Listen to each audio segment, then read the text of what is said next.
All right. Welcome to this Money Monday edition of Liquid Lunch on Biz TV. I'm John Tobacco, coming at you live as we do every single day, noon to 2 Eastern from the Corona Bunker Studios. Yep, we're still right here in my house. It's a beautiful day outside today here in Staten Island, New York, nice and sunny and hot. And the markets are pretty hot themselves today. The Dow, as we come into this hour, up 300 and breaking into that 27.7 range. Over 28,000 with all the stuff. The big news this weekend, Trump signs 4 executive orders. 2 of them real big news for the markets. Extends the emergency extension of the unemployment pay comes down from 600 to 400. But still good news, and that gives enough incentive for people. All right, do I want to be lazy and stay home and take the 400, or do I want to go back to my job and maybe there's more money there?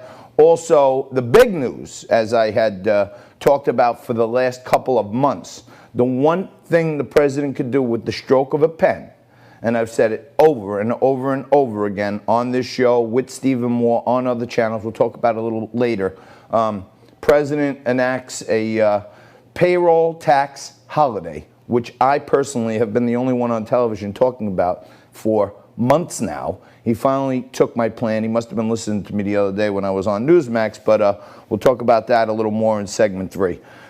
Lots going on around the world.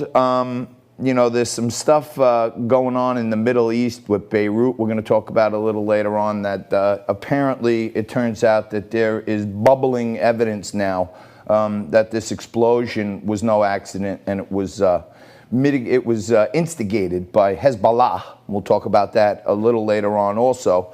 And, you know, some disturbing news for all our friends watching around the world. And I want to point out that we have been having a significant uptick in viewers from outside of the U.S. who are catching on to the whole Liquid Lunch train.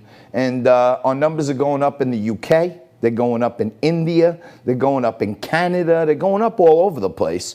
And a little later on, I'm going to talk about this too, but over in India, apparently not reported here in the United States, it seems that there is a border war going on right now between India and China. And there are some allegations that they're mixing it up every day. There's apparently some Chinese military men who spoke about this, were arrested. We're going to get into that a little later on, but it is interesting to hear while China's being really provocative with the U.S. and others in the South China Sea. They're developing new islands out there all on their own. They're building islands in the South China Sea, trying to claim ocean territory. At the same time, they're having border skirmishes over with India. So India, China are not exactly on the same page. China, U.S. not on the same page. We'll get into that and more a little later on. Now, you know, on Fridays I try to, you know, add a little levity to the show, and there's so much craziness going on. But I love when our viewers send me things, show me different things. And, you know, I'm going to talk a little later about some crazy stuff Bill Gates said on CNN about child pornography and conspiracy theories, and why we're listening to a guy who was a tech entrepreneur on coronavirus and child pornography is beyond me. But, you know, Alexandria Ocasio-Cortez, she jumps right on the bandwagon, and she says she wants to take her advice from Bill Gates. She came out with this tweet the other day for her plan to fight the virus. The antivirus protection that AOC came up with is pretty bizarre, but I guess, you know, they'll try anything, and I guess that's why she's listening to Bill Gates. But just kidding. We'll take a quick break. We'll come back with Fernando Uribe right after this.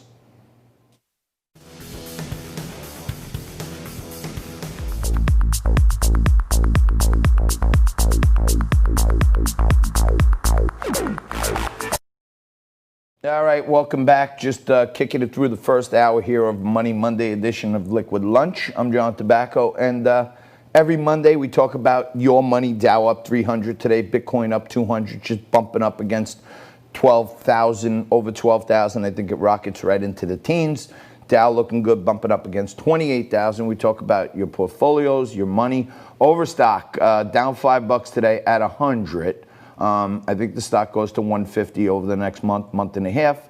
So might be a buying opportunity. If you're interested, you should be interested to stay tuned right now because I'm joined by my regular Money Monday guest. Fernando Uribe joins me right now. He's with us every Monday. He's also the host of Real Talk via Eyes on NJ, faculty member at Bergen Community College. Fernando, thank you as usual for joining us. How's it going, brother? It's going well, John. It's great to be back on, and there's a lot to talk about. Certainly. The president was in your state yesterday. He was over in the Garden State at his club Bedminster in New Jersey, right near you. And he said, hey, these Democrats, they want to stall things. They want to use the working people of America as pawns. I'm going to take care of this stuff by executive order. And to me, the big one was $400 extension on unemployment. I don't love it, but it's a fair compromise. The states pay 25% of that. And the other one that I love is a payroll tax holiday, which I've been calling for months now. Absolutely, John. And when you think about sort of the president, this is chess here for the Democrats, because on Friday night when he had his press conference and he decided to expand more about these 4 executive orders, I'll also add one as well. I'm with you on the ones that are really that you like, but the ones that I think that apply to so many Americans is the sort of ongoing moratorium when it comes to student loan payments. And I know that for many people paying back their loans, that's a welcome sight of relief. I mean, that's all there is to it, really.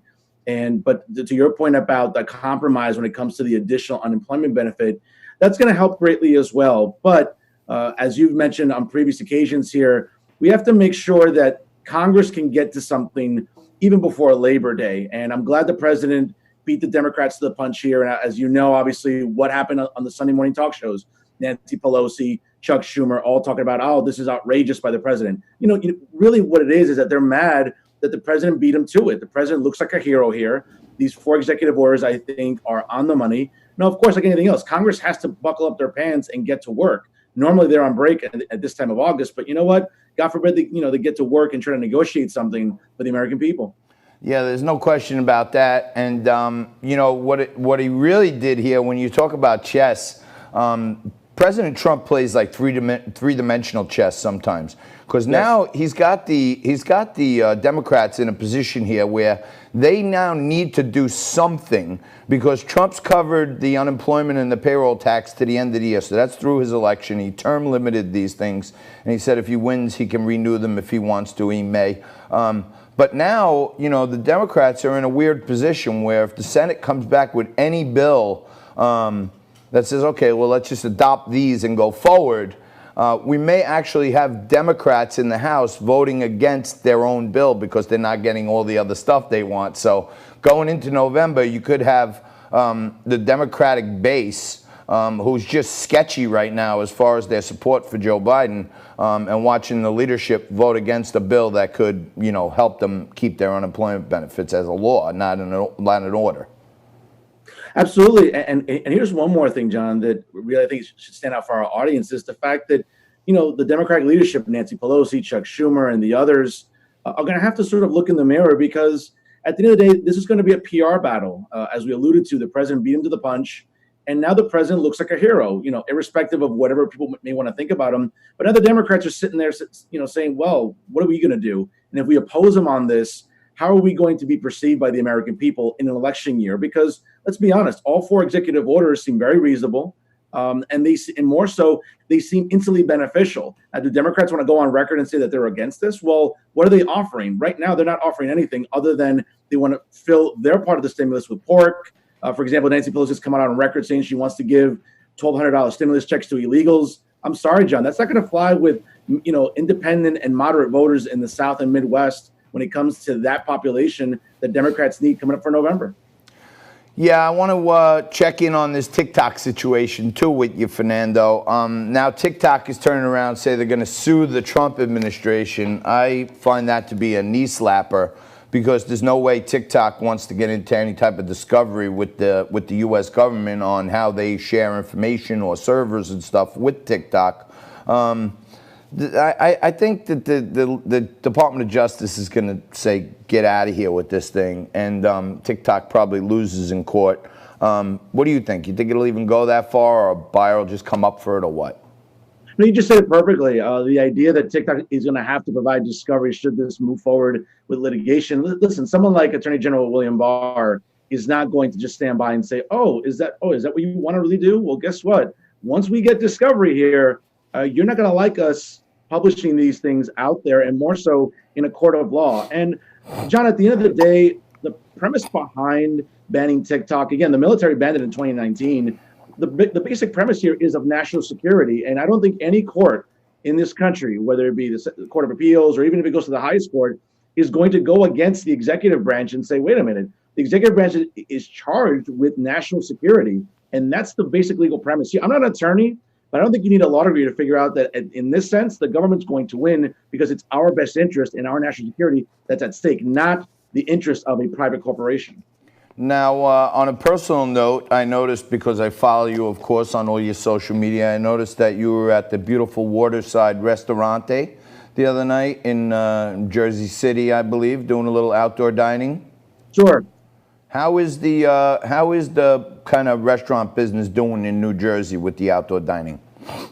Well, right now, John, whether it's up here in Hudson County, where I live, right across from Manhattan, or even restaurants that I know down the shore, I mean, they're doing moderately well.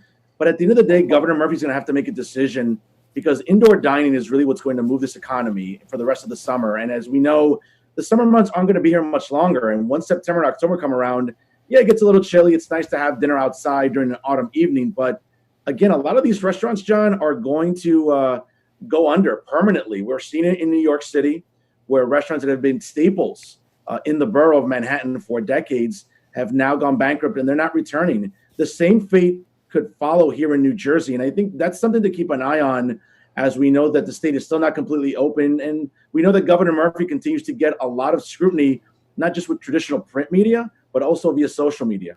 Yeah, you know, Fernando, interesting thing. I've been trying to support some local businesses here in Staten Island. And a lot of restaurants, you know, when you find the real estate, you want a nice big parking lot so people can park close and it makes it convenient. A lot of restaurants owners that I'm talking to are saying that they actually have more tables using their outside than the restaurant inside.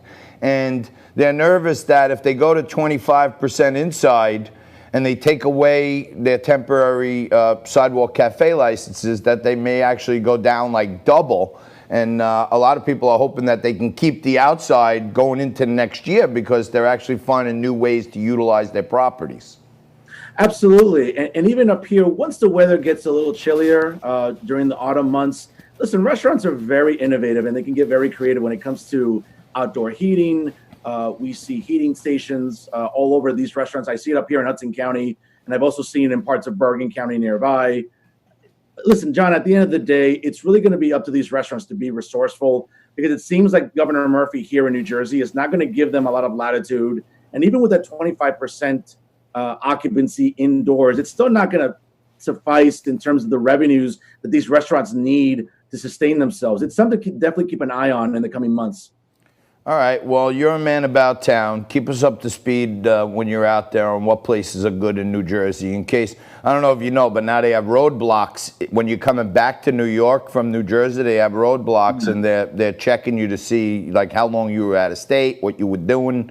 It's like a Gestapo over here. So I'm afraid to go to Jersey, but if you tell me someplace is great, we may have to meet for a few cocktails. Absolutely, John. I'll keep it in mind for sure. All right, that's my buddy Fernando Uribe. He's the host of Real Talk on Eyes on NJ. His show is blowing up. You got to check him out, and he's with us right here. You can catch him every single Monday on Money Monday. Fernando, thanks, brother. Appreciate it. Thank you, John. Stay healthy. All right. Yes, many of you have noted that I need someone to swab me down with a towel. It's quite hot in here. I've been cranking the AC all weekend, but when it gets hot outside, these windows here with the sun and the natural light, it comes blasting in. And for those of you watching around the country, yes, it's a beautiful day in the neighborhood today in Staten Island, New York. Please, if you're watching on Facebook, drop us a comment, a like, a thumbs up, a thumbs down, whatever you're feeling. I see everybody's on there today. Good to have you back. We're going to continue, trying to find a happy medium with these Facebookites, but we were doing just as well on YouTube, and hopefully soon we can start doing both. But we're going to do a lot more right after this. We'll take a quick break and come back with the news of the day and some more crazy conspiracy theories you're not going to believe.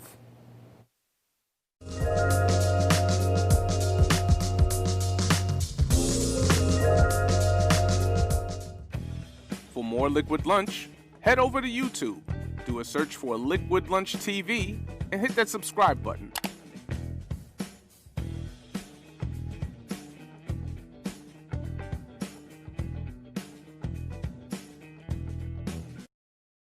All right, it's that time, a little crazy conspiracy stuff, and it's not so crazy anymore. You know, I'm taking some flack, I'm taking some incoming.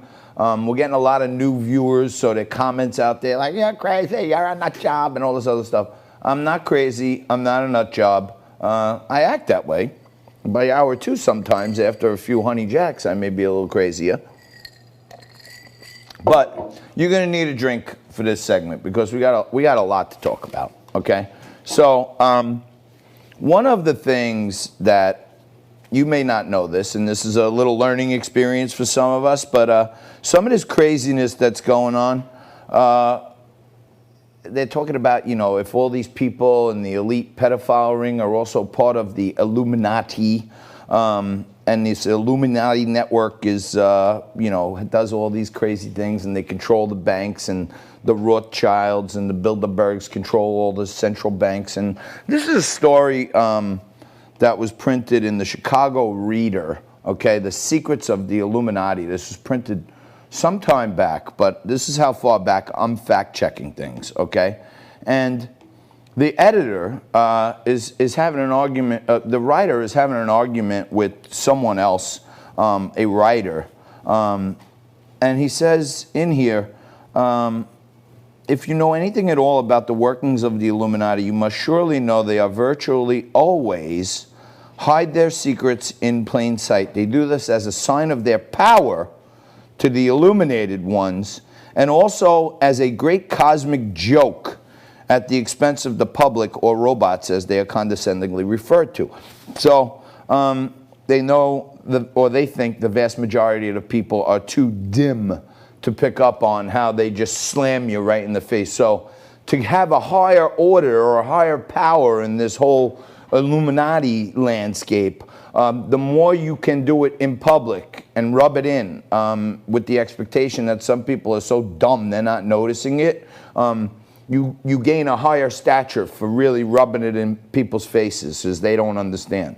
Okay, so keeping that in mind now, okay, and I'm doing a lot of reading on this stuff. There's a lot of evidence that part of the code is the hide in plain sight mentality.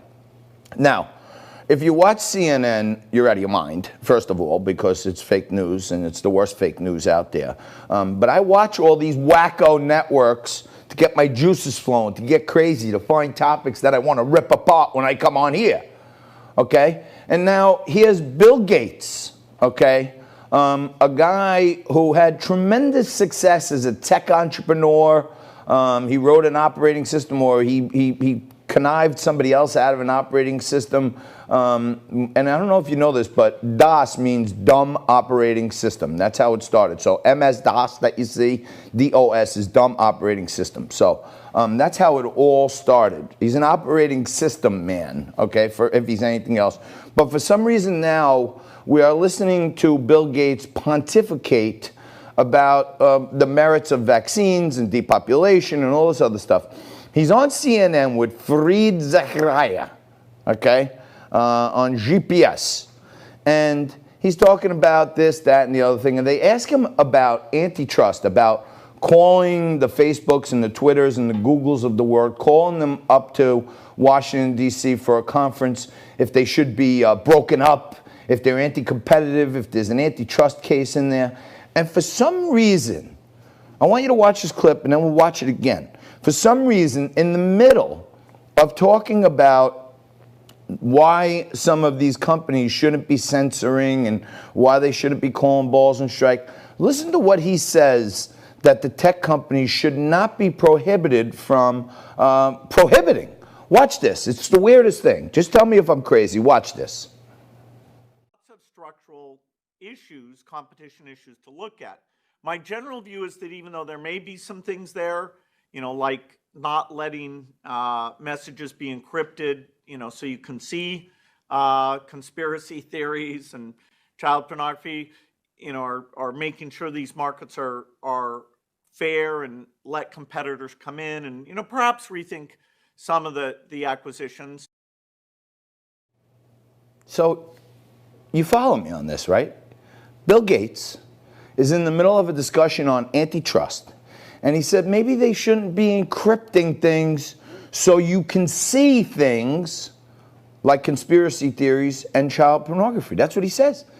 He's saying we should see these things. Play it one more time, Nico. Play it again. Watch what he says. Listen to Bill Gates. He says it in plain sight. Structural issues, competition issues to look at. My general view is that even though there may be some things there, like not letting messages be encrypted, so you can see conspiracy theories and child pornography, are making sure these markets are fair and let competitors come in and, perhaps rethink some of the acquisitions. I don't know. I'm watching this thing and I'm snapping out. I'm rewinding it. I'm watching it again. I'm rewinding it. I videoed my television and quick sent it to Jess and Nico and said, find this clip.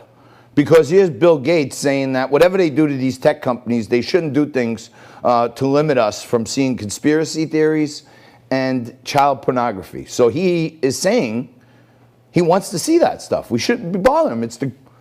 To me, it's the craziest thing I've heard. And there it is right before your very eyes. Now, in our last 2 minutes here, there's some other great memes going around, and you might want to check this out. There have been a number of celebrity suicides. And by the way, today's the 1-year anniversary of Jeffrey Epstein not killing himself. But it seems like anyone who dwiddles or nibbles around the edges of talking about this elite conspiracy theory of pedophilia and satanic cults winds up dead, strangely. Now take a look at this meme right here. These are, isn't it interesting? Avicii, Chester Bennington, Anthony Bourdain, and Chris Cornell all committed suicide while working on a documentary called The Silent Children about a widespread pedophilia trafficking ring. Okay, so I don't know, I don't know if I'm crazy or the evidence just continues to mount. And hopefully we get to see this. Has this thing come out yet? Silent Children. It hasn't been released yet. So it seems like anyone associated with Silent Children winds up committing suicide. Other people like Isaac Cappy and Steve Bing. Steve Bing was the money man to the Clintons. Isaac Cappy was a Hollywood guy who said that he knew there was a pedophile ring. Justin Bieber told his Bible class. So there is mounting evidence bubbling to the top. And the president last week gave $35 million to put up housing for kids in sex trafficking. And if that's driving you a little crazy, maybe, but my friends out there on social media always give me something to laugh. And this I saw this morning from one of my Facebook friends, Tara Turner. She put this thing up on her Facebook, and I literally cracked up laughing. It asked, okay, maybe we don't have it. It was a little graphic about scrubs. And the question was, where's the best place to get scrubs? And someone wrote, right, hanging on the passenger side of his best friend's ride, trying to holler at me. All right, little levity there. Sorry to sing at you, but we'll take a quick break, come back right after this, and rip it up a little more on a Money Monday.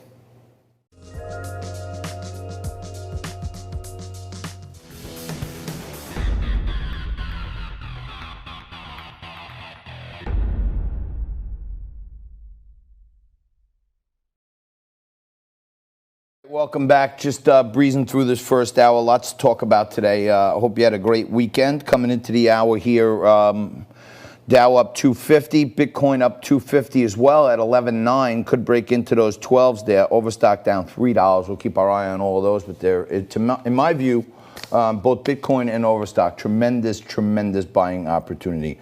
The populace of America continues to be irritated, agitated, and outraged that major sports organizations continue to pick up this Black Lives Matter theme, and the NBA's got it on their courts. People can put it on their jerseys. The MLB, they're all kneeling and wearing Black Lives Matter shirts. Supposedly the NFL is going to play 2 anthems, the Black Lives Matter anthem. And you wonder if the people who are in the power at these places understand that Black Lives Matter, the saying, is something we all agree with. Black Lives Matter, the organization that you're supporting, is a Marxist organization, and they're on the record as that. So let's just leave it at that. And somebody who's fighting and highlighting Marxism at all times, former presidential candidate Daniel Chrisman joins us right now. D-Man, how are you? I remember the good old days a couple years back when you were running for New York City public advocate, and you were talking about how bad AOC was going to be, and you're always out there fighting for the community. What's happening on the Facebook front now? Supposedly they're moving into the old Penn Station? You know, I got to talk about that public advocate. Two years ago, when I decided to run, there were stances that I took that confused everyone. And the first stance that I took was I was adamantly against Amazon, completely against Amazon. And they were like, damn, how could you be against the jobs? I'm like, no. I know what the smart cities are going to look like. I know that BlackRock owns Amazon pretty much. And this whole thing it's going to be a technocratic takeover. So I have to be against Amazon. And then there was another thing about housing, and I was about, just give the properties away. It's exploitation. Give the properties away. And what I was really trying to do is I was trying to grow the seed 2 years ago to say, like, listen, the communists are going to take over the property in the city. So we're better off getting the property in the people's hands first. So it's that much harder to take it away from the people. Because right now, when it's one landlord to kick out, the city kicks him out and the city just takes over the building and collects the rent. And it's a very scary thing we're dealing with. Yeah, no, I remember you were against it. I think it kind of washed out worst as possible. But, what Amazon is doing is they are running a systemic plan to colonize America with these smart cities. And they're basically putting their roots down places. And as part of the examination where everybody, hey, we want to be an Amazon center, they have to give them their roadmaps, their traffic plans, their DOT plans, their highway plans, their 5G plans. Amazon basically takes all of the information about the entire city, census data, voting data, population data, age data, health data, all this stuff. And they basically, and they're buying America, if you ask me. So I'm with you. As much as we lost some jobs there, Amazon is this scary growing hydra that I think needs to be beheaded, personally. Yeah, they're run by, again, BlackRock, Fidelity, these huge organizations that also own Facebook and anything they're trying to compete with them. And they're just trying to get every single corner of the market. And what's most interesting about the Amazon deal and the Facebook deal are their locations. The Amazon deal, the thing that was scaring me is you have East Side Access, the new train lines that are going to go from the LIR into Grand Central. And that's actually going to become the new Penn Station. And Facebook all of a sudden goes into the old Penn Station that has plenty of rail services, and they're about to take over underground sanitation, underground transportation. They're about to take over the whole entire city from the underground. Yeah. And then the reason why Google and Facebook are all on the west side is because we have the transatlantic cables that come into New York City. And I really think that it's time that we start to attack big tech. We have to start taxing the data that's being sent out on these transatlantic cables because they have everything. That sounds pretty scary to me. What's even more scary is what these Democrats are trying to pull off here. I know you've been raging about these newfangled housing plans, and you think that we're moving towards Marxist housing.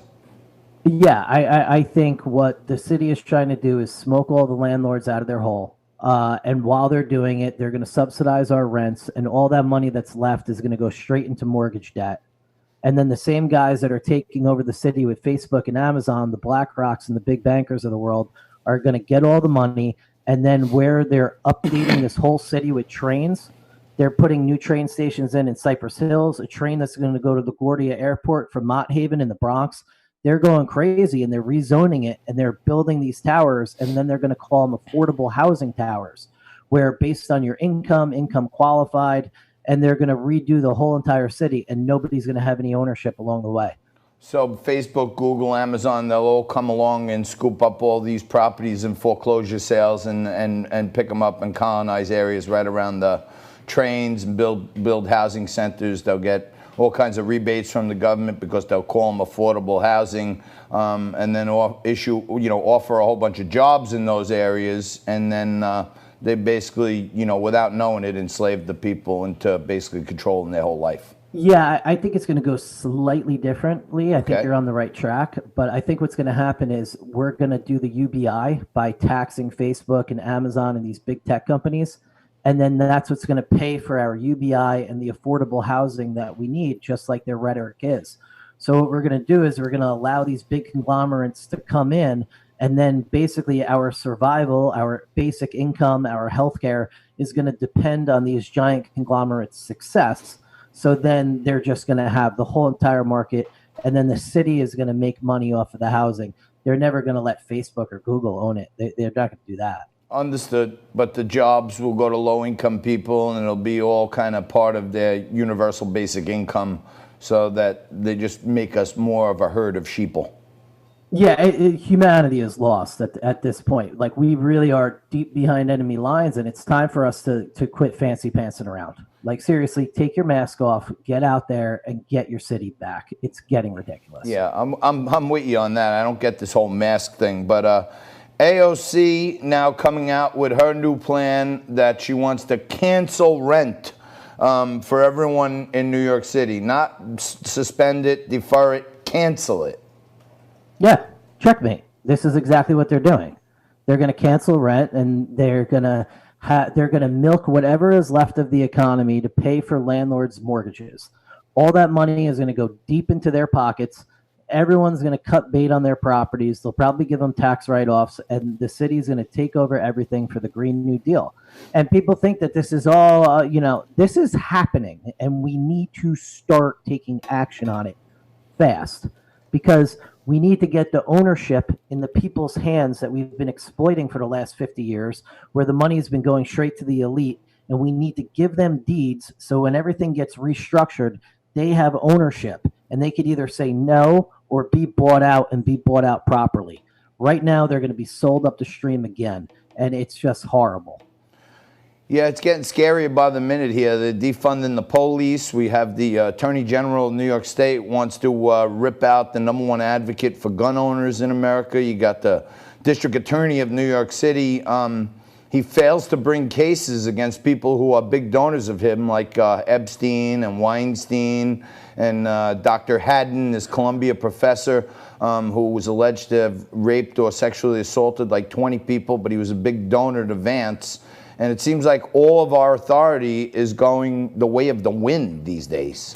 Well, I mean, primarily the reason why I started running for public office in the first place is because I got screwed out of getting my plumbing license, and I went to Tish James for some help, and she said she would help me if I gave her $2,500 for her Attorney General campaign. I mean, it is absolutely disgusting. Nobody cared then. And then a couple months ago in November, when Cuomo said that basically he could have political prisoners in New York State because the Constitution or a presidential pardon wouldn't apply, nobody cared. Nobody cared. I mean, Tish James is an absolute criminal. And with what happened with Epstein, how come Cuomo and Tish James have never been negatively implicated in what happened in their state? It's beyond bizarre to me, and I talked about it a little earlier in the segment today, but, on the higher levels with these, like, Illuminati folks, there's this thing that you gain more power by hiding in plain sight. Like, you heighten your role in the community if you're willing to do things right in plain sight. And it sure seems to me like Tish James is hiding in plain sight by saying, no, this isn't politically motivated. We just want to go after NRA. It's all one big fabricated move, if you ask me. And it's so routine. It's so textbook. They run, ring white 24 trap was the play we ran in football. It worked every time. You know what they're doing. It's so obvious. Anytime, like the Green New Deal, the Yep. impact that is going to have on the environment with the technology that's attached to it and the computer data Danny. server centers the toxic chemicals. It's absolutely right. astounding. So All they right. come in with this. I'm sorry, we got to leave it there, brother. We're running out of time. Sorry. We got to have you back soon. That's Dan Chrisman, community activist, former candidate for New York Actually, City Public I'm Advocate. running against Julia Salazar. New York for, State Senate candidate, Dan Chrisman. Yeah. We'll be back right after this. Welcome back, folks.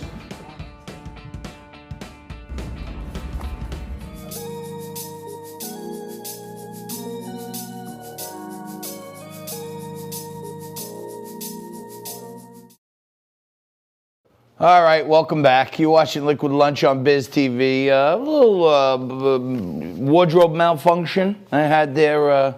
Had to switch out of the sport jacket. It's getting a little too steamy in here. Sorry about that. We have a lot to talk about today. It is Money Monday, lots going on. But, I've been saying for like months now, literally months now, that the president could solve this PPP problem and stimulate the economy going back as far as March with one simple move.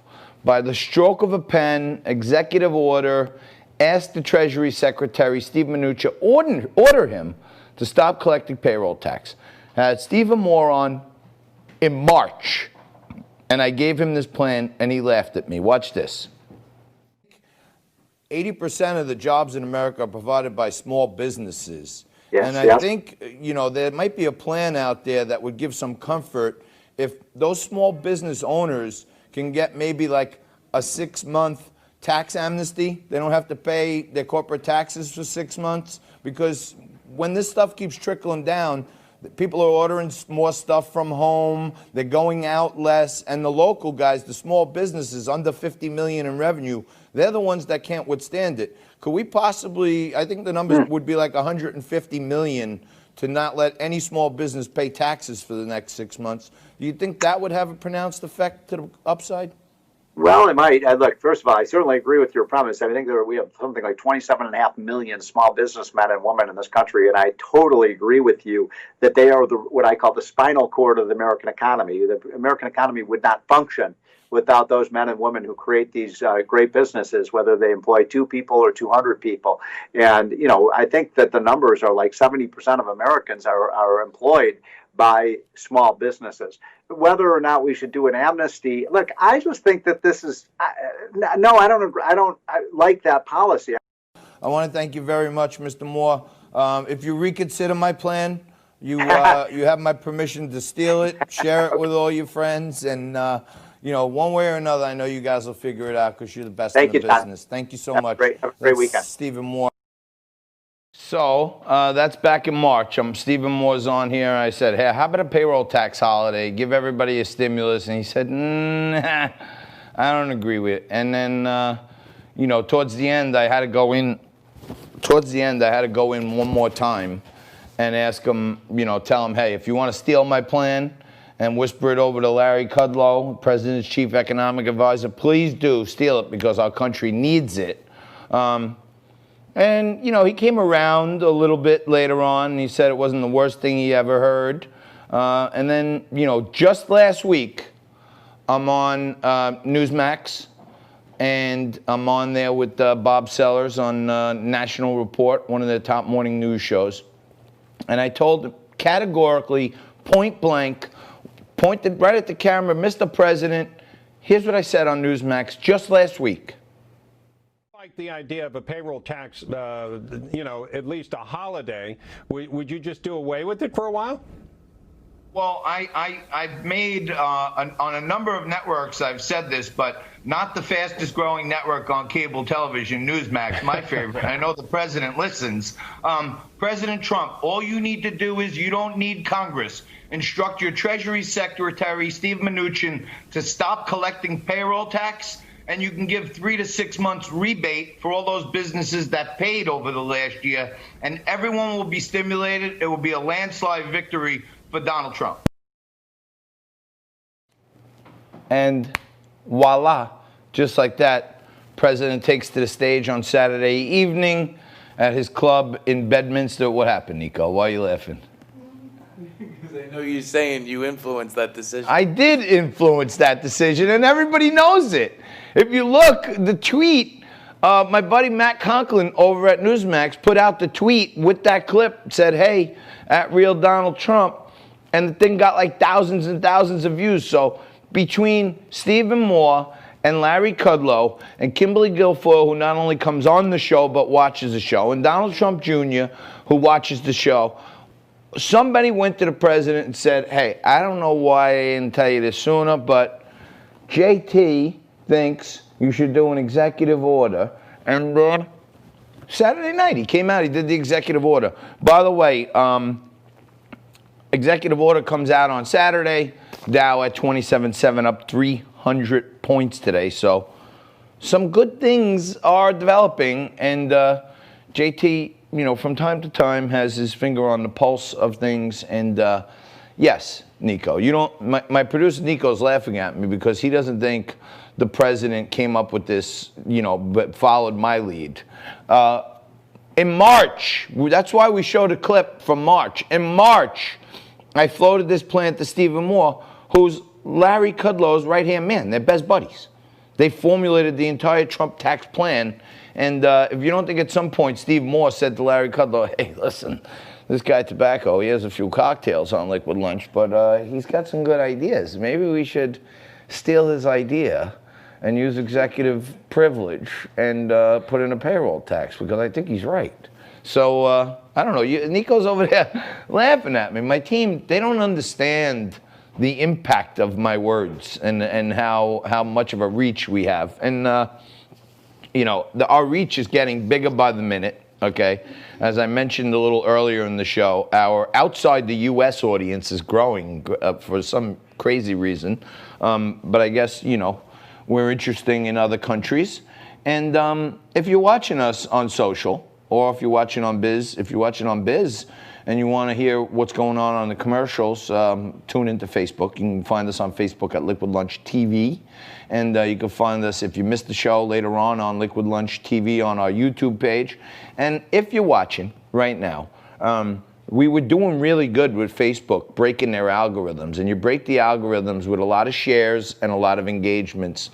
Likes, comments, thumbs ups, thumbs downs, even if it's a mean comment. I don't care. Be mean if you must, but give us some engagement, because it was helping us really break out of these algorithms that they put on you to limit your speech. And I don't want to be limited. I'm not good at being limited at all. And my friends were joking around with me the other day that I was the 8th grade New York City spelling bee champion. And my friend Jim Mangone and some of my other boys after golf the other day, they were saying, well, I got eliminated at the New York State finals. And I said, what word did you get eliminated on? And I said, I'll never forget it from 8th grade. The word was permissible. And my friend said, wow, what an ironic word for you to not know how to spell, because you don't understand what permissible is, because you just do whatever the hell you want, JT. And maybe that's why I got the word permissible wrong. And my complete life would have been a complete different life if I would have spelled permissible properly. Thank God I didn't. We'll take a quick break. We'll come back and kick off hour 2 right here, right after this.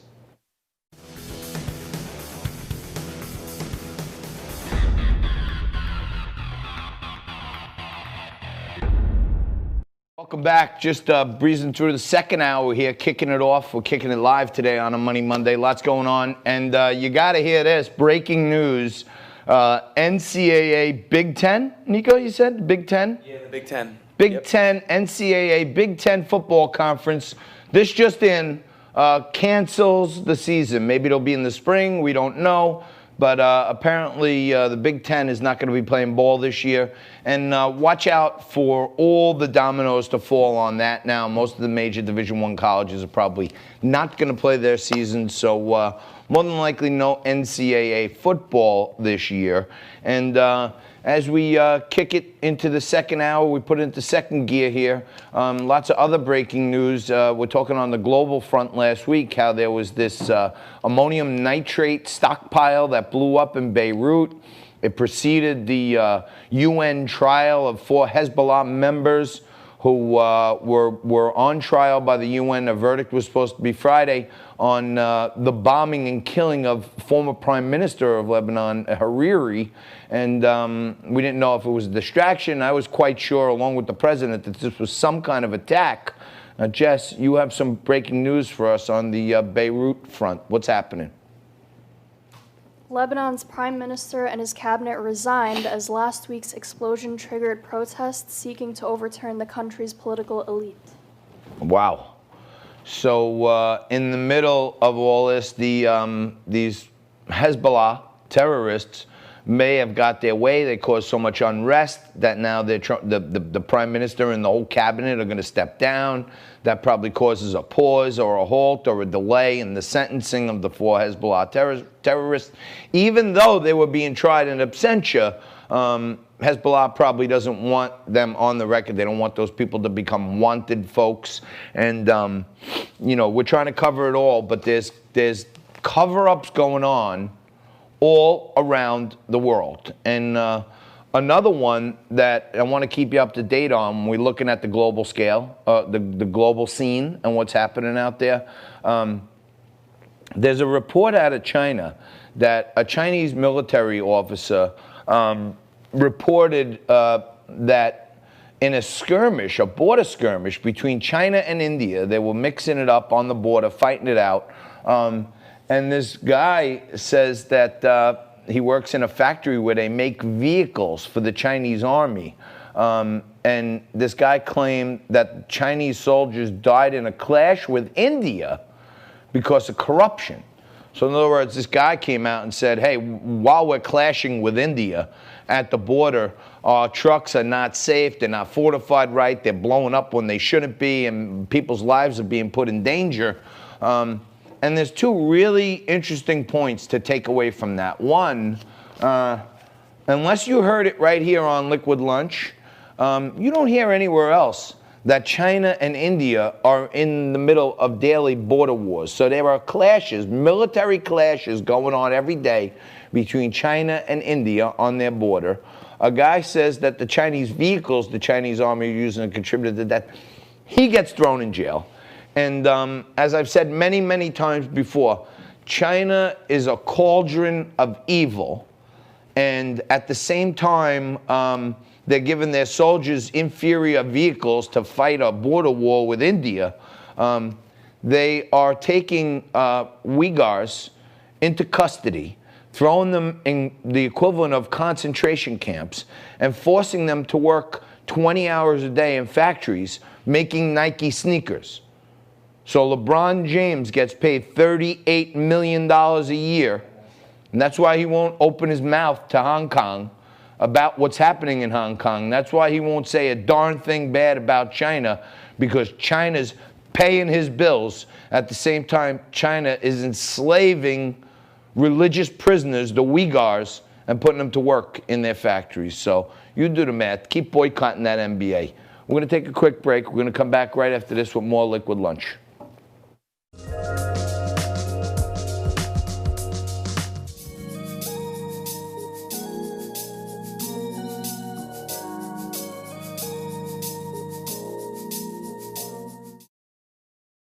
All right, welcome back. Just kicking it through hour 2 right here on a Money Monday edition of Liquid Lunch. And we go around the country, we go around the world, we talk about markets, politics, news of the day, all that good stuff. The one thing that we always got going for you is it's the news with the booze. Today I'm doing a little honey jack because we're well fortified with the honey jack, but it is a cool, refreshing drink. And you need a drink to try to sort out all this crazy stuff going on here in our country with the pandemic, or the plandemic as some people have called it. But We're joined right now by Salim Firth. He is a urban economist to talk about part of one of the executive orders here, Salim, was that the president extended the moratorium on evictions. How does that help on a national scale? So my understanding is that he wasn't able to fully extend the moratorium, but that he has asked Secretary Carson to do whatever is in HUD's power to limit evictions and foreclosures. I think that's good policy, but the government should be focused on working with landlords and tenants to come to renegotiated agreements, not just banning evictions outright, which will lead to a lot of really bad relationships and will hurt landlords and hurt tenants in the long run. Yeah, so I mean, I'm a Wall Street guy, and when I think about, if you ban evictions and people aren't paying their rent, then what happens is most of these landlords are in leveraged situations where they depend on a good hunk of those rents just to pay their debt service on the thing. So then what happens is these landlords start defaulting on these commercial real estate loans, which puts the banks in a bad position. And then we have a redo of 2008 again, where the government has to turn around and bail out all these big banks. And that's exactly what Bernie Sanders and Alexandria Ocasio-Cortez, that's exactly what they're railing about, not bailing out banks and not too big to fail. So this action almost causes the reaction, which will lead to, in my view, another need for a bank bailout. Yeah, there are a lot of people who would prefer not to pay rent, right? And a total moratorium on evictions, instead of focusing federal help on those who have really lost their jobs, basically says anybody who wants to quit paying rent, you don't have to deal with the consequences of it for whatever the amount of time is. And Congress is asking for a year. Well, lots of people would like to live rent-free for a year and save up for something, but that puts the entire burden on landlords, most of whom are essentially small business people who have, like you said, a leveraged situation, not a ton of cash flow. They rely on month-to-month rents to pay their month-to-month bills, and the prospect of maybe being made whole someday down the road is just not going to cut it with them. So I want to get to your policy brief. When the moratorium expires, 3 quick steps to reduce eviction. But I will say this, I have some background in real estate over the years. My dad was a spec builder, and people buy a property. The good way to look at it is, will you get your money back in 7 years? That's kind of like a simple benchmark, right? Sure. So you would think that, there's let's call it a 15% profit margin in there, maybe 15, 20% in there after paying all your debt service. 1 6-month period of zero almost takes away like 5 years worth of profits when you look at it. So what are the 3 quick steps to reducing eviction that you outline in your paper when the moratorium expires? Yeah, thank you. So the first one, the easiest one, is just to help tenants and landlords renegotiate. That's what most people are going to do. You're going to see in a lot of media this week people throwing around some numbers that like 40% of people might get evicted. That's like saying that because 200 million people drive cars today, that 200 million people are at risk of dying in a car accident. Technically, maybe that's true, but it's not actually useful for helping us understand or prepare for car accidents and the number of fatalities there will be today, right? Some people will, but it's not going to be 200 million. And the same way, it's not going to be 40% of renters who get evicted. It's going to be a much, much smaller number. And instead, most people who are late on their rent or can only pay some of it, they're going to, sit down with their landlord and work something out. The landlord's going to be grumpy, but he's not going to kick them out because it takes a lot of money and time to fill a unit. So what can government do? They can write down and just publish for their landlords and tenants model renegotiation agreements to keep both parties inside the law. It can be complicated to write a legal document, and a lot of landlords work with a template that a lawyer, somewhere drew up for a lease. And now we're in a new situation. So let's give them some new templates that say, here, you can take these steps. I cancel X dollars of rent for you. You agree to stay 2 more months on your lease. That will help to keep cases out of court, keep everyone out of legal trouble, and give both sides the confidence that they're within the law. And governments can do other things. This is mostly not the federal government. This is local governments, mainly housing authorities. They can work with landlords and tenants to say, let's renegotiate. You both need each other. Let's make this work, and be an arbitrator there. So that's a government template to give them an idea on how to renegotiate. That sounds like a sensible thing. I don't know if there's anybody that sensible in our government right now, but maybe the HUD secretary, because he seemed like a pretty sensible guy, Ben Carson. What are some other things? I know you're a certified financial. Oh, I'm sorry. I know you are a urban economist. You got Alexandria Ocasio-Cortez talking about no rent now in New York City. I mean, no rent at all. Like you said, that means everyone is distressed, and it's not that bad of a thing. I mean, I know some people are distressed. You got 10% of the workforce, 10% of America is unemployed. So maybe there's 10% of the people, maybe double it. Maybe there's 20% of the people out there that need some kind of relief. But 100% is just a move towards Marxism, if you ask me. That's right. And so where the government has money to spend, the number one thing to do is to trust people. So if you're going to give people boosted unemployment insurance, that's great. It's dollars. They can spend it on whatever they need. If they need rent, they can spend it on rent. If it turns out that they can leave their apartment, live in their mom's basement, and they need to pay off student loans or medical bills or groceries, trust people to make their own decisions and work with cash rather than rental specific. Where you do have to work with rental specific, which some states and cities are going to do, don't just give all that money to the first 25 people who walk in the door. Use it to leverage renegotiation. So you say, hey, we're going to target our rent relief money towards landlords who agree to write down some rent. So if you've got a landlord who is looking at, for whatever demographic reasons, his building is full of people who lost their jobs. And he goes to the city and he says, look, I can cut rent for these people down from $800 a month to $600 a month. Will you chip in 100 of that? And that's where you should use your rent relief to kind of leverage those kind of agreements that keep people in their apartments, that prevent landlords from going totally bankrupt. It's not going to be a good year. It's not a good year for anybody, right?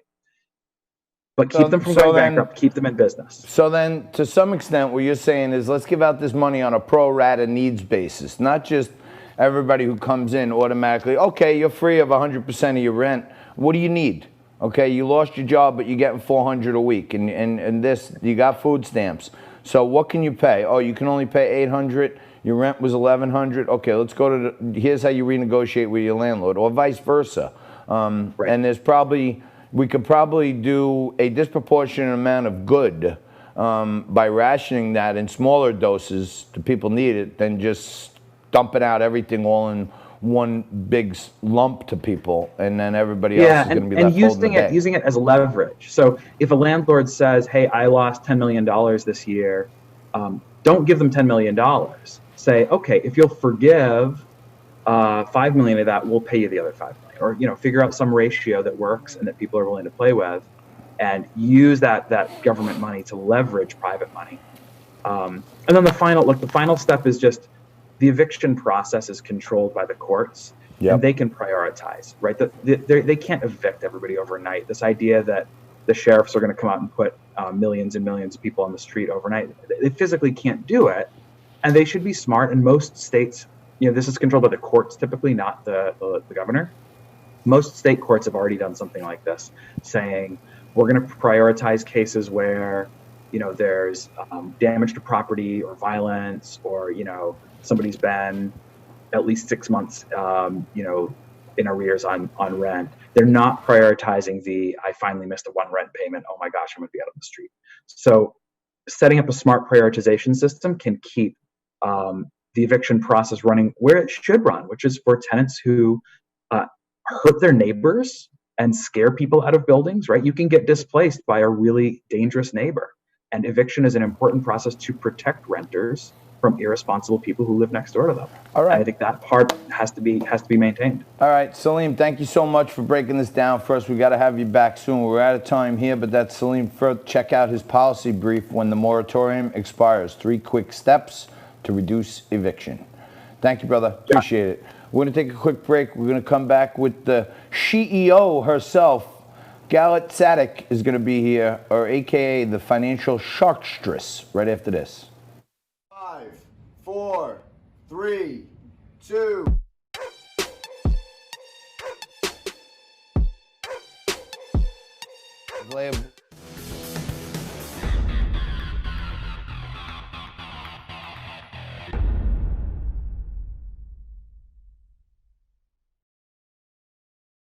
Hey, welcome back. I love when he plays the green bump on Money Monday because the green is for money, and we talk about your money a lot on Mondays. We try to talk about what's happening with your portfolio, whether or not you should have a more diversified portfolio, what kind of alternative assets you should be looking at right now for the long term, depending on your age. And we have money guests on Money Monday. This is like a 2-for-1 sale, because we're going to be talking about your money with a brand new money guest. And Galit Sadik joins us right now. She's also known as the Financial Sharkstress. She's the founder and CEO of Financial Sharkstress and certified financial education instructor. And she helps people transform their lives by facing fears and revealing her shark money wisdom. So, Galit, thank you so much for joining us. You're a new guest, and it's wonderful to have you. I assume that I'm going to get some striking new information today because your hair is striking, so you really got my attention.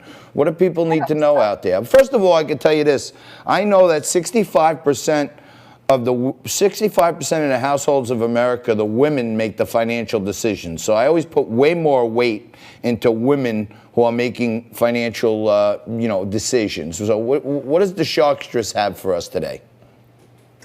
So what I do is I educate people on how to make financial decisions for themselves. I educate them on best practices with money, teach, how to budget, how to think about money, changing up your money mindset so that you start using money as a tool rather than money being your end goal. So that's kind of the approach that I take. As far as something new, I have to say it because I'm all about sharks. It's Shark Week, so it's kind of perfect to be doing this right now. But I teach money from a perspective of embodying the power and energy of sharks, which the way that I like to think about them is not as these cold-blooded predators, but as these creatures that are super streamlined. They take advantage of opportunities that arise. They're always moving forward, never looking back and regretting past decisions. They just keep going. And that's the energy that I bring to the table, and that's the energy that my clients use in order to control their finances. I'm playing the Jaws theme song as you talk to give you a little more shark drama. I'm all about the sharks. I can't. This is my favorite week of the year. Yeah, I was gonna say, what a week to have the Sharkstress on when it's Shark Week. And here in the Northeast, we are having a really escalated number of shark sightings for Shark Week, and then we have the Sharkstress on the show. Let me ask you this. A lot of people, they got caught between the cracks, right, Sharkstress? And they didn't qualify for the PPP because they were a 1099 worker and the government didn't give money for the 1099s. And then they couldn't get the unemployment because they hadn't been out of work long enough for some of it. But a lot of people went between the cracks here and they really had to start digging into their savings.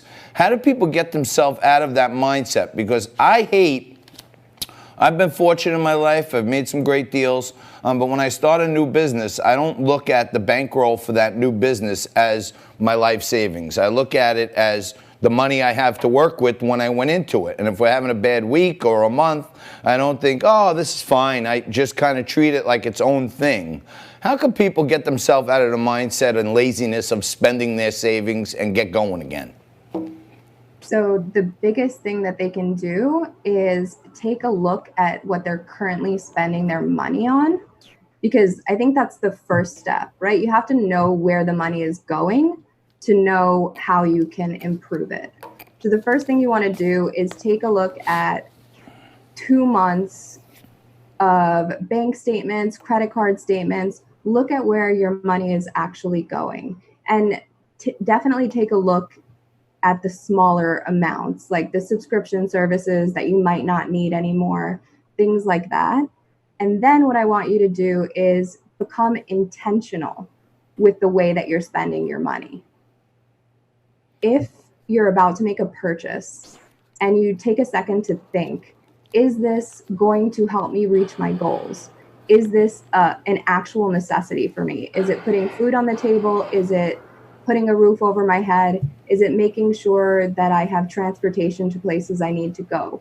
Those are the things that we want to focus on, and not all of the other things around it. So you want to focus on what's going to help you reach your goals, and those are the places where you want to spend your money rather than spending it on what you normally spend. So a lot of people ask me, hey, you know, I can't buy and can't get myself caught up, and what can I do? How do I do it?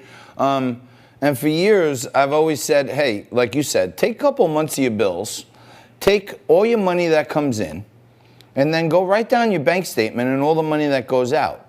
And people have these little, you know, I call them, you know, hidden expenses that they don't even realize. $6.99 that they're getting charged for something they put on auto pay like a year ago, and $15 for this, and a membership to that. And little by little, if you go through and look at, all right, well, wow, this is all I have coming in, and this is what's going out, you can kind of start going down the list and picking little things out.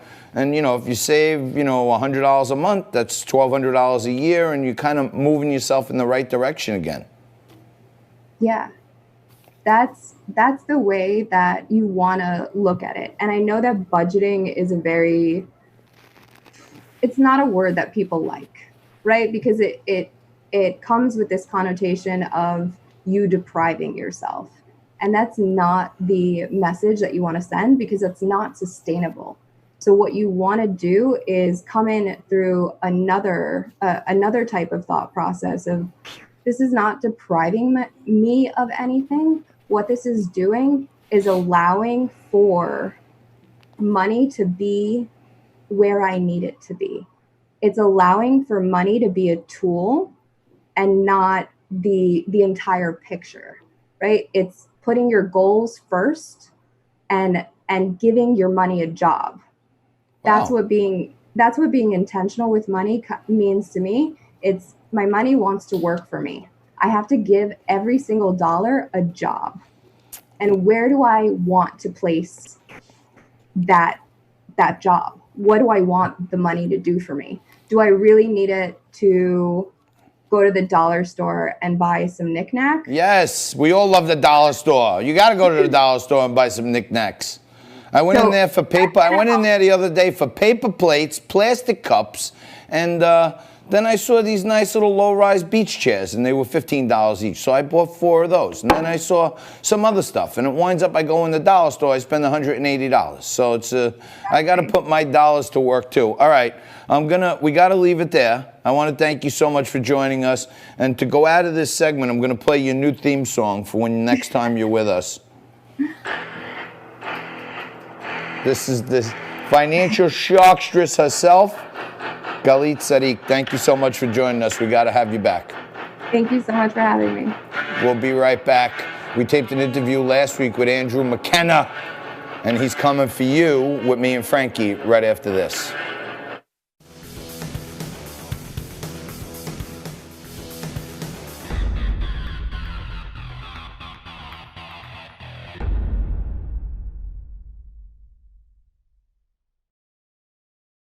Welcome back. You're watching Liquid Lunch on Biz TV. We're just breezing our way through the first hour of a Thirsty Thursday edition. And there's a lot going on out there. It's actual sheer madness what's going on all across our country Are they locking us down for no reason? Are they trying to fix it for Biden? Who knows what's happening?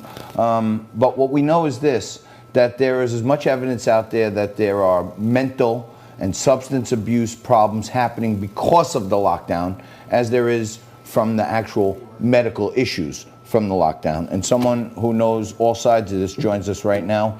Andrew McKenna is with us, along with my good buddy Frank Morano.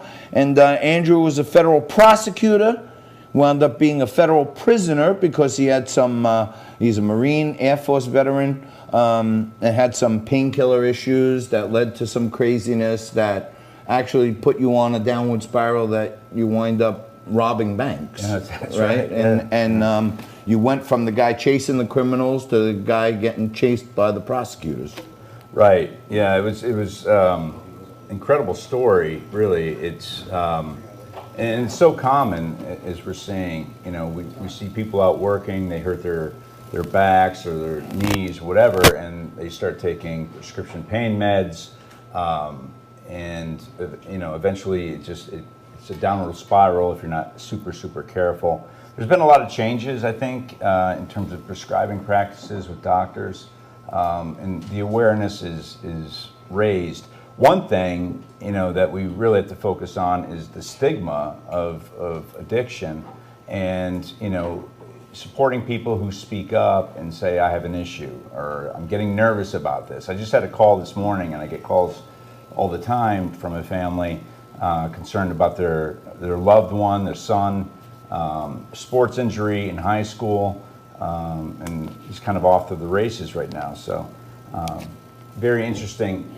One thing you mentioned, John, is that, you know, in COVID-19 era, and you know, I was talking to Frank about this earlier, the relapse rates for whether it's alcohol or pills or, you know, whatever the drugs are super high. And one of the, you know, when we talk about access to healthcare, access to treatment, those numbers are way down. And so, you know, encouraging people to speak up and ask for help is really super critical right now. Andrew, both Frank and I have serious alcoholism problems. I think there's a big difference. Look, I get this is a subject for a separate show, but I think there's a big difference between somebody who is a heavy drinker, which I think you and I would both fit that definition, John, and to salute. Yeah, and someone who is an alcoholic. To me, alcoholism dictates kind of a control of your life spiraling out of control, an inability to do without alcohol, which I don't think either you or me deals with. But you know, who knows? I mean, maybe if you're the guy drunk at the bar and everyone else is telling you that you're too drunk to drive and you're the one insisting that you can drive, maybe you're never your own best drudge of your own sobriety. You're the drunk guy. But I'm not buying that for a second. I know you guys have problems. I'm here to help you. I'm here to help you guys. I can get you guys placed. When you're talking about, I'm not sure John has insurance now. When you got to check out, you're part of this new organization. Well, I do want to mention though, John, this book, Sheer Madness, is absolutely terrific. So it's Andrew's book. I read it before I met him, and this book is a page turner. I absolutely couldn't put it down. At first, I was intrigued by the cover when it says from federal prosecutor to federal prisoner, and I asked the guy that gave it to me, is this real? Is this a dramatization? Is it a novel? And the guy that gave it to me said, no, it's absolutely real. Sure enough, I pick it up, and you find yourself, it's such an incredibly compelling story. 1 minute you find yourself laughing, the next minute you find yourself crying, the next minute you find yourself just completely on edge, in suspense, waiting to see what's going to happen. And what everybody likes about books these days is it's short. So it's not a lengthy read. So you can breeze through it, and it is just phenomenal. But I didn't mean to steal your thunder. No, you got to check out Sheer Madness because this is I love true stories. This is a true story of a guy who put his life on the line for us, had some injuries. Those injuries caused him painkiller addictions, and went from someone out there prosecuting criminals to somebody behind bars. Now you picked yourself up from that, and you're working with this organization, Transformation and Recovery, down in Delray, Florida.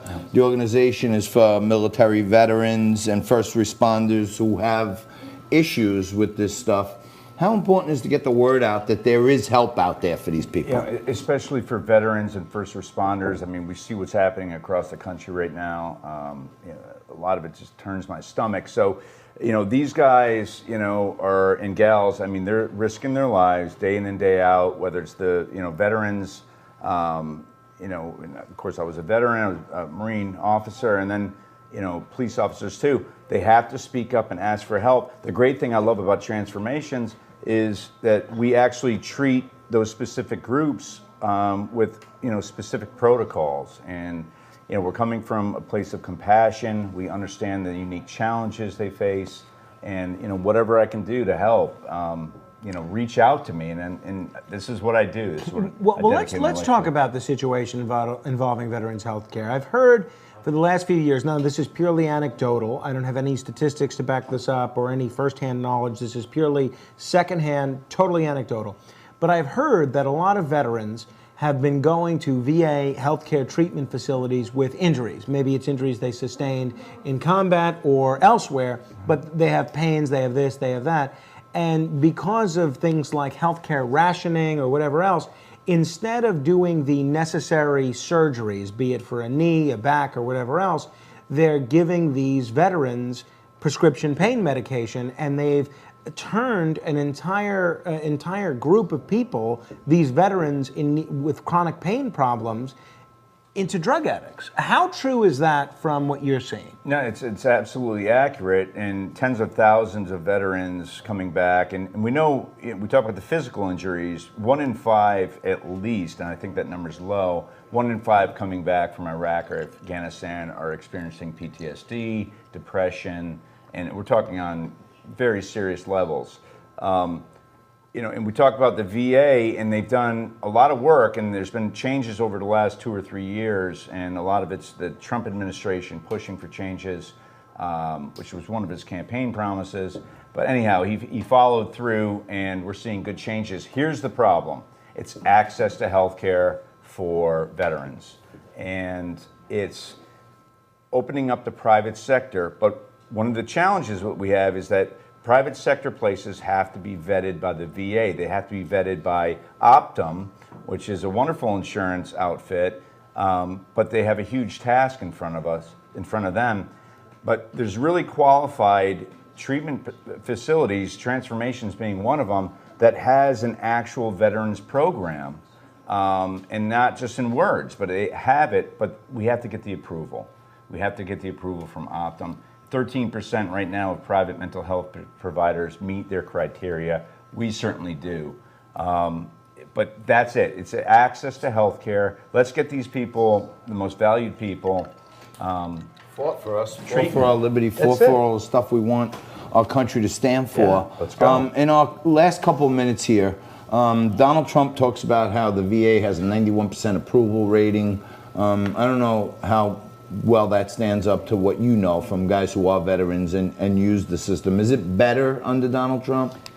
It is better. It is better, and I'm not a political guy, but it is better because he made it better. And the idea was, he basically said years ago, fire all of them and start over. And of course that's not possible. But yeah, it is better, but they have a long way to go. And opening it up to no veteran should be on a waiting list. If it's 2 or 3 days, they shouldn't be on a 2 or 3 day waiting list. They didn't wait to show up to get deployed. Absolutely. They went there on the report date. And they're not getting rich doing it, right? Without a doubt. Yeah. They put their life on the line. That's right. Final minute we have, Andrew, literally 40 seconds if you can. There's a proposal out of Washington, D.C. to let people that are currently in prison vote. And maybe this is a longer discussion for another day. But I know you've written on the subject. You've been in federal prison. Do you think people currently serving prison time should be able to vote? Absolutely. Absolutely. There's enough punishment. I know we're limited here with time. There's enough punishment already going on. Taking away somebody's voting right is not a punishment. In fact, it's counterproductive. Voting is, a chance to be rehabilitated. Well, you got to come back. We're going to do this again in the future. About it. All right, you're watching a Thirsty Thursday edition of Liquid Lunch. And you know what? I agree with you, brother. People are paying their price to society by doing the jail time. This one liberty we have of voting, maybe it shouldn't be taken away from them. They should be able to speak from a different perspective. Thanks for joining us, brother. Thank you. Check out Transformation and Recovery, and check out the Community Care Network, CCN. If you need some help, reach out to us, reach out to Andrew, and we're here for you. You're watching Liquid Lunch. We'll be back right after this.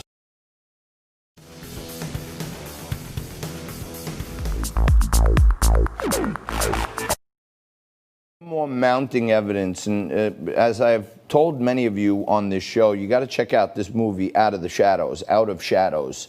It's by two Hollywood stuntmen who are in the game for like 25 years, and one reporter who was a widely known reporter, and when they started, the Hollywood stuntmen started thinking about all the things they've seen over their career with strange people and young children and stuff, that they decided to do a little more homework, and we find out that the government actually cooperates with the major studios to, you know, affect the content that is pushed out upon us. And you know, you got, seems like hundreds of channels out there where you can have all these different choices, but it really boils down to like 6 companies that control all the media in this whole entire country.